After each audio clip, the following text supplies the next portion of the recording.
I never thought a simple curiosity could turn my life upside down.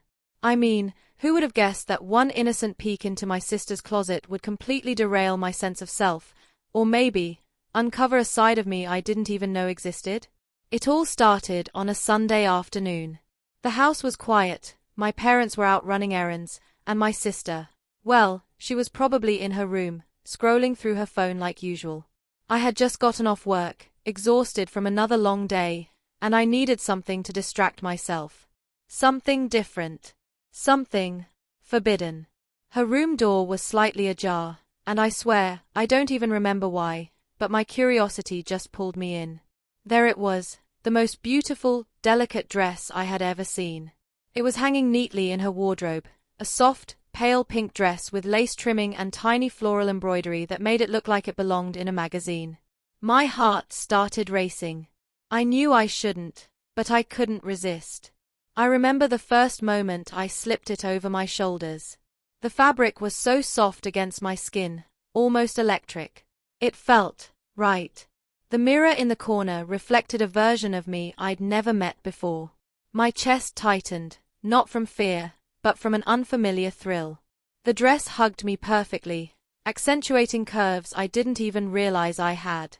I spun around slowly, feeling the skirt flare, and for a brief moment, I forgot who I was. But then the sudden click of her door. My stomach dropped. I froze. And there she was, my sister, standing in the doorway, eyes wide, mouth slightly open. What are you doing?" she whispered, her voice a mix of shock and disbelief. I wanted to crawl into a hole. My face flushed red. My mind scrambled for excuses. I was just curious, I stammered, avoiding her gaze. Curiosity? That sounded pathetic, even to me. I could feel the awkward tension thickening the air. But then something unexpected happened. Instead of yelling or freaking out, she tilted her head, a small smirk playing on her lips. "You look different," she said softly. "Actually, kinda cute." Cute? Me? The word echoed in my mind like a foreign language. My heartbeat was erratic, a mix of embarrassment and something else. A spark of daring lit inside me. Maybe, just maybe, I didn't need to feel ashamed. From that day on, everything changed. I couldn't stop thinking about that dress, about how it felt, about the way it made me feel alive in a way I had never known. But living in the same house as my sister made it complicated. Every glance, every brush of her presence, made me hyper-aware of my own secret. I started small, sneaking into her room when I was sure she wasn't around, experimenting with skirts, blouses, and even her makeup.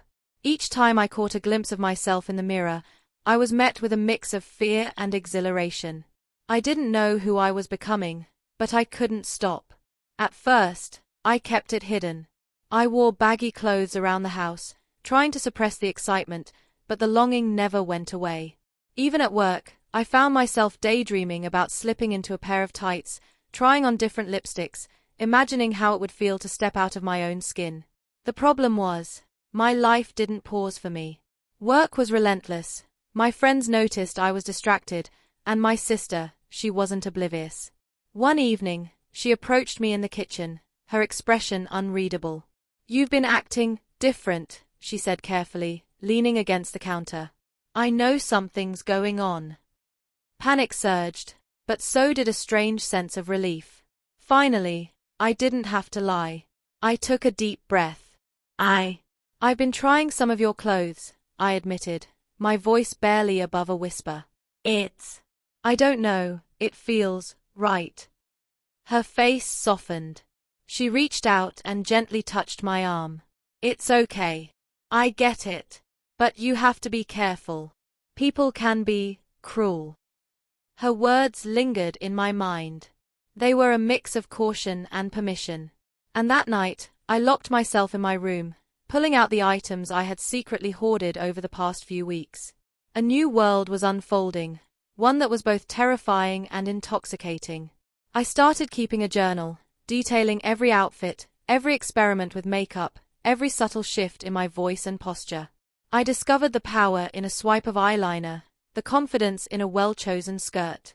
And little by little, I began to notice something profound. I wasn't just dressing up. I was becoming someone I was finally comfortable with, someone I wanted to explore. The next few weeks were a whirlwind of secret experimentation. On weekends, I'd stay home, wearing tights, skirts, and my sister's heels, practicing walking, moving, even the way I laughed. Every new discovery brought a thrill, a tiny victory, a glimpse of the person I could be. But curiosity, as it often does, has consequences.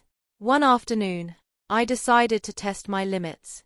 I put on a flowy summer dress, curled my hair, and applied makeup with care. My hands trembled as I looked in the mirror. For the first time, I considered leaving the house like this. What if someone saw me? The thought made my stomach twist, but excitement overpowered fear.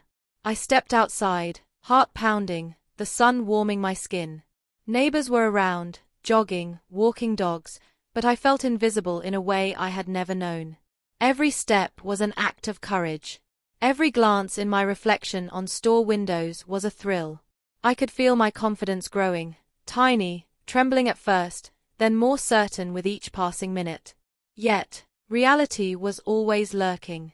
I caught a glimpse of a coworker at the coffee shop, and panic set in. What if they recognized me? What if this changed everything? I hurried home, my heart racing, but also buzzing with a strange sense of liberation. I was discovering my limits, testing my boundaries, and realizing that being seen, or caught, wasn't always the end of the world.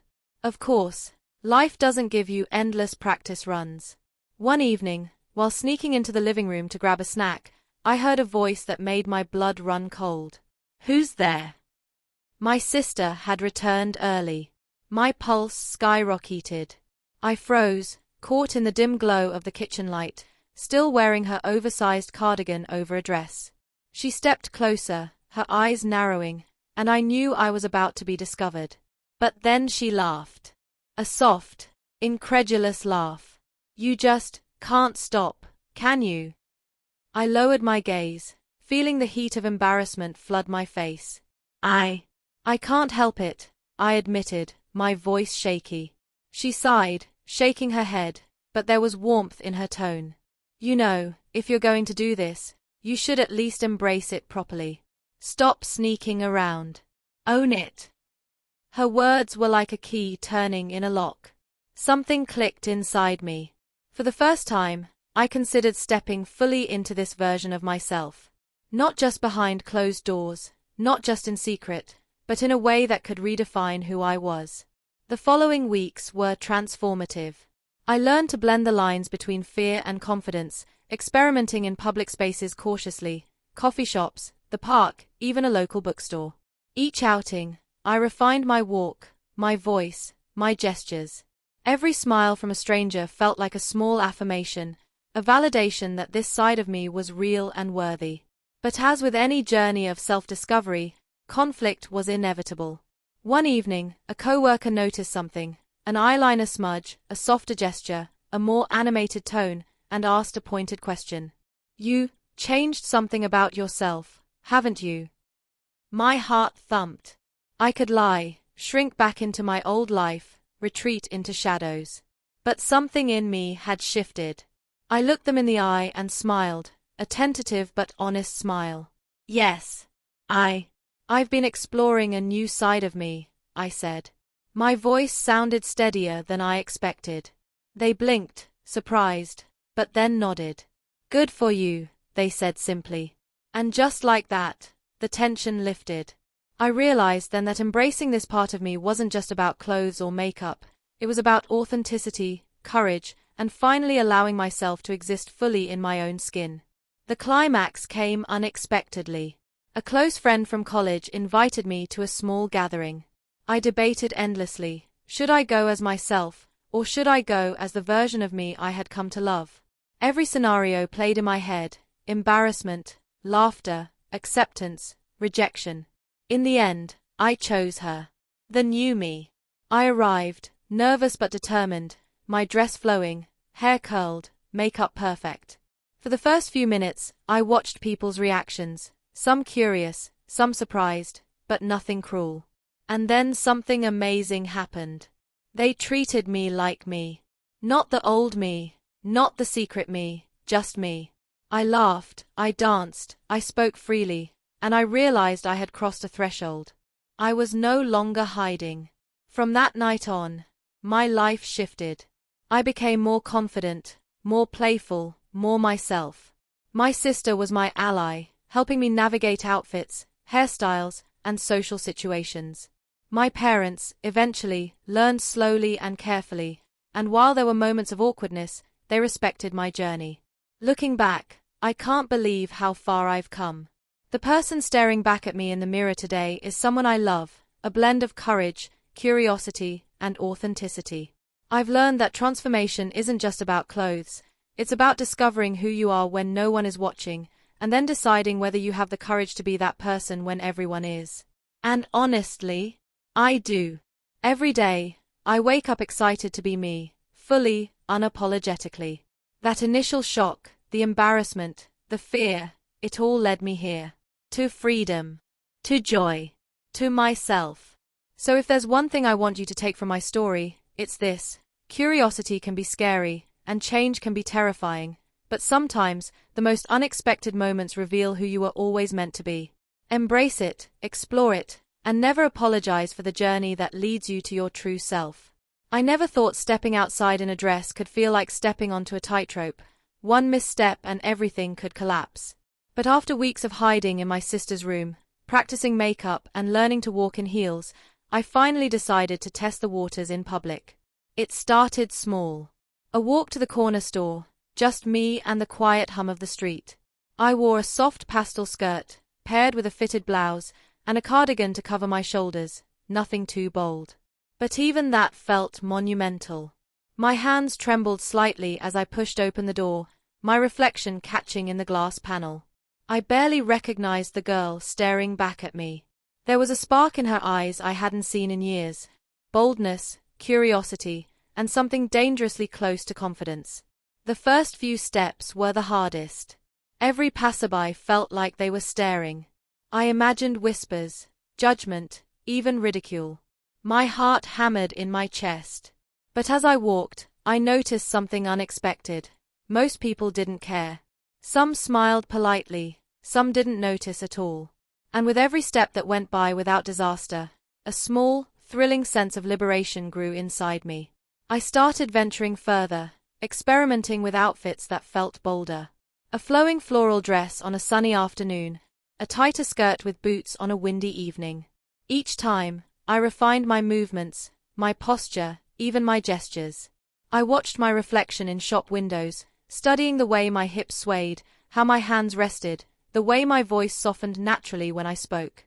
It was intoxicating. But freedom never comes without risk. One day, at a coffee shop, a coworker I didn't expect to see walked in. My chest tightened immediately. She froze for a second, her eyebrows shooting up, before a faint smile played across her face. "You look different," she said, tilting her head. I swallowed hard, trying to appear calm. "Yeah, trying something new," I muttered, my voice quieter than intended. The moment was brief, but it stayed with me. I realized that living openly, even partially, brought tension, but it also brought authenticity. For the first time, I wasn't hiding completely. And that small taste of honesty made me crave more. Weekends became my playground. I discovered the thrill of brunches at small cafes, lingering walks in the park, even the subtle art of people watching while dressed as her. Every encounter, even mundane, became a test of courage. Sometimes I succeeded, sometimes I stumbled, but each experience shaped me, gradually molding the person I wanted to become. At home, my sister became my secret ally. She would suggest outfit combinations, correct my makeup, even coach me on subtle mannerisms. "Don't overthink it," she said once, adjusting the hem of a skirt. "Just move naturally. Confidence is in the details." Her guidance was invaluable, but it also highlighted an uncomfortable truth. My comfort with this new identity wasn't universal. The fear of being discovered, judged, or rejected lingered like a shadow. It was exhilarating and terrifying in equal measure. Then came the day that changed everything, the confrontation I had been subconsciously preparing for. I had been invited to a small get-together by a close friend. It was casual, just a few familiar faces, but the thought of showing up fully as the new me made my palms sweat. I debated endlessly. Should I dress conservatively, hiding behind layers? Or should I take the leap, embrace her fully, and see what happened? I stared at my reflection for what felt like an eternity. The dress I chose was daring but tasteful, a deep burgundy that complemented my skin tone. I curled my hair, applied subtle makeup, and checked my posture in the mirror. My hands were shaking, but my resolve had solidified. Tonight, I would step into the world as the person I had been secretly becoming. Arriving at the party, my heart pounded in my ears. Every glance felt magnified.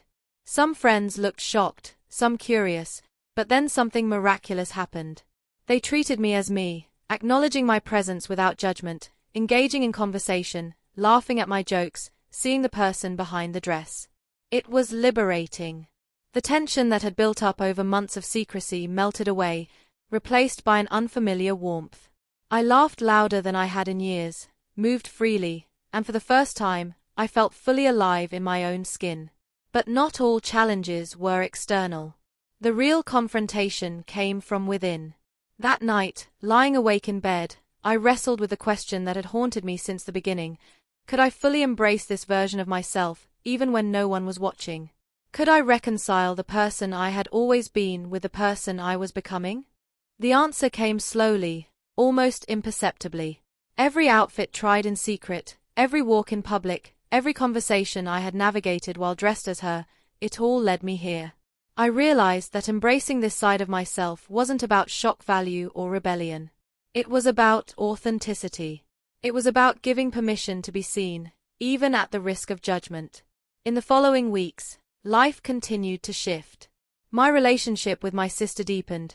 She became my confidant, my stylist, my partner in this secret exploration. Friends began to notice subtle changes. My posture, my voice, my confidence, and most accepted me without question. Even my parents, slow to understand at first, began to see the joy and empowerment this transformation brought me. The most profound change, though, was internal. The fear, the embarrassment, the secrecy, they all faded, replaced by a growing sense of self-assurance. I discovered strength in vulnerability, courage in authenticity, and joy in fully inhabiting a persona I had once been too afraid to explore. Looking back, it amazes me how one impulsive, forbidden act, slipping into my sister's dress, set off a chain of discovery that reshaped my entire life. What began as curiosity turned into a journey of self-exploration, empowerment, and ultimately, acceptance. I no longer live in fear of being seen. I step into the world each day fully, unapologetically, and with a sense of freedom I never knew was possible. The girl in the mirror, once a secret, now fully embraced, is a testament to the courage it takes to discover and own your true self.